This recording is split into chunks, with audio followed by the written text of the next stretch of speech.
નમસ્કાર દર્શક મિત્રો, ચાલો જોઈએ સાબરકાંઠાથી મળતી આ ખાસ ખબર. ઉત્તરાયણને નજીક આવતા જ સાબરકાંઠા દિલમાં પ્રતિબંધિત ચાઇનીઝ દોરીના ગેરકાયદેસર વેપારમાં વધારો થતો જોવા મળ્યો છે. પરંતુ સાબરકાંઠા એસઓજી અને તલોદ પોલીસની સંયુક્ત કાર્યવાહીથી આ ગેરકાયદેસર હલચલને મોટો ઝટકો પડ્યો છે. કલોદ પોલીસને મળી આવેલી ખાનગી બાતમીના આધારે કેશરપુરા ચોકડથી ઉજળિયા રોડ તરફ તપાસ હાથ ધરી હતી. તપાસ દરમિયાન ગેરકાયદેસર ચાઇનીઝ દોરી વેચાણ કરતા સચિન લક્ષ્મણ પ્રસાદ જયસ્વાલ ઉંમર 20 ને ઝડપી પાડવામાં આવ્યો.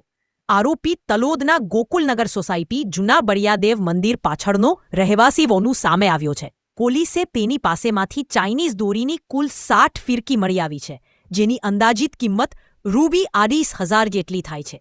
આ સમગ્ર મુદ્દામાં તલોદ પોલીસે એસઓજીની મદદથી કાર્યવાહી કરી અને આરોપીને પોલીસ સ્ટેશન હવાલે કર્યો છે. ચાઇનીઝ દોરી પર પ્રતિબંધ હોવા છતાં તેનો વેચાણ